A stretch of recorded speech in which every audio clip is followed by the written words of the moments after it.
പ്പെട്ട് സുവിശേഷത്തിൽ വിശ്വസിപ്പീൻ.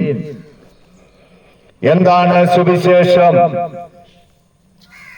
ഈ മലങ്കോട്ടയുടെ പ്രദേശത്ത് പല സന്ദർഭങ്ങളിൽ കടന്നുവന്ന് ദൈവത്തിന്റെ മാറ്റമില്ലാത്ത തിരുവെഴുത്ത് ദേശത്തോട് വിളിച്ചു പറയുവാൻ സർവശക്തനായ ദൈവം ഞങ്ങൾക്ക് സാവകാശം തന്നിട്ടുണ്ട്. നിങ്ങളുടെ സ്നേഹവും സഹകരണങ്ങൾക്കും ആത്മാർത്ഥമായ നന്ദിയെ അറിയിക്കുന്നു.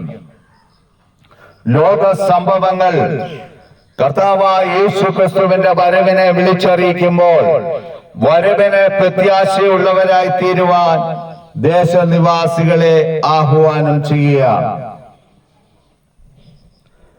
ദൈവം മനുഷ്യനെ തന്റെ സ്വന്തം സാദൃശ്യത്തിലും രൂപത്തിലും സൃഷ്ടിച്ച് അവന്റെ മൂക്കിൽ ജീവശ്വാസമൂതി അവൻ ജീവനുള്ള ദേഹിയായി തീർന്നു. ഒന്നാമത്തെ മനുഷ്യൻ ആദം ഹവ്വയെ ദൈവം സൃഷ്ടിച്ച് ഏദൻ തോട്ടത്തിലാക്കി.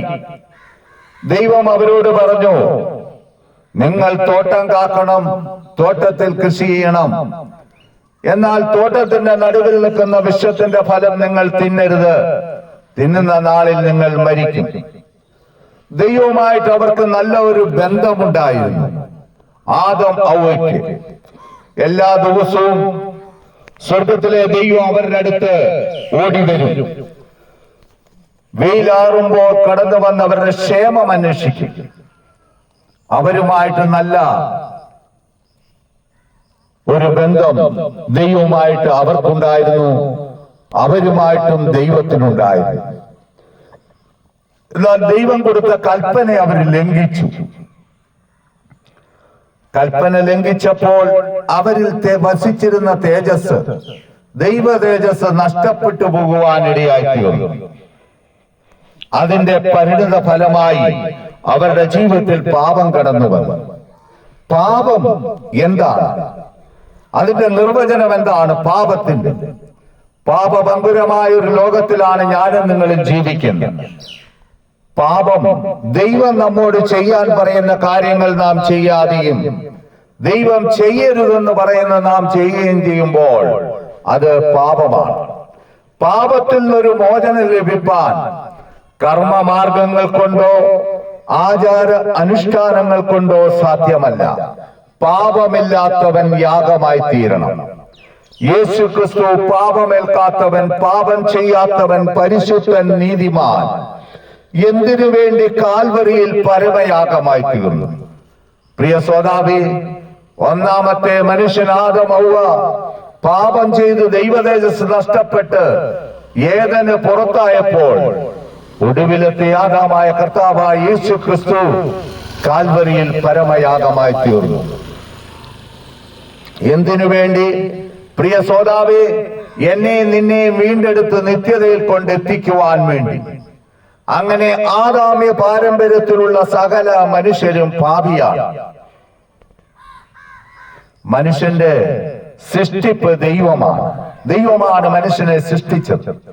ചിലർ പറയാറുണ്ട് മനുഷ്യന്റെ ഉൽപ്പത്തി, സൃഷ്ടിപ്പ് കുരങ്ങിൽ നിന്നാണ്. അങ്ങനെയുള്ളവരോട് എനിക്ക് പറയുവാനുള്ളത്, കുരങ്ങിൽ നിന്ന് അഥവാ മനുഷ്യൻ ഉണ്ടായെങ്കിൽ തീർച്ചയായിട്ടും കുരങ്ങിന്റെ ബ്ലഡ് മനുഷ്യന് ഉപയോഗിക്കുവാൻ കഴിയും.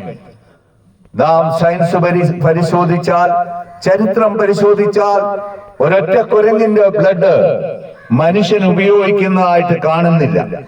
രണ്ടാമത് ഒരൊറ്റ ഡോക്ടറും കുരങ്ങിന്റെ ബ്ലഡ് നമുക്ക് ഉപയോഗിക്കാമെന്ന് പറയുന്നുമില്ല, അതിനുവേണ്ടി അഡ്വൈസ് ചെയ്യുന്നുമില്ല എന്ന് കാണുവാൻ കഴിയും. അതിന്റെ അർത്ഥം കുരങ്ങിൽ നല്ല മനുഷ്യനുണ്ടായത്. ദൈവമാണ് മനുഷ്യനെ സൃഷ്ടിച്ചത്. ദൈവത്തിന്റെ പദ്ധതിയാണ് മനുഷ്യൻ ലോകത്തിൽ പാർക്കണമെന്നുള്ളത്. അവൻ പെറ്റുപെരുകി വർദ്ധിക്കണമെന്നുള്ളതും ദൈവത്തിന്റെ പദ്ധതിയാണ്. ദൈവം നല്ല സതുദ്ദേശത്തോടെയാണ്, നല്ല ഉദ്ദേശത്തോടു കൂടിയാണ് മനുഷ്യൻ ഈ ലോകത്തിൽ ജീവിക്കാൻ ഒരു ബ്രാക്കറ്റ് പീരീഡ് ദൈവം തന്നത്. ദൈവത്തെ പ്രസാദിപ്പിച്ച് ദൈവഹിതം തിരിച്ചറിഞ്ഞ് നാം ജീവിക്കണം. അത് ദൈവം നമ്മളെ കുറിച്ച് ആഗ്രഹിക്കുന്നു, ഓരോ മനുഷ്യനെ കുറിച്ചും. എന്നാൽ മനുഷ്യൻ തന്റെ സ്വന്തം ഇഷ്ടപ്രകാരം ജീവിക്കുന്നു. അവന്റെ ഇഷ്ടപ്രകാരം അവൻ ജീവിക്കുന്നു.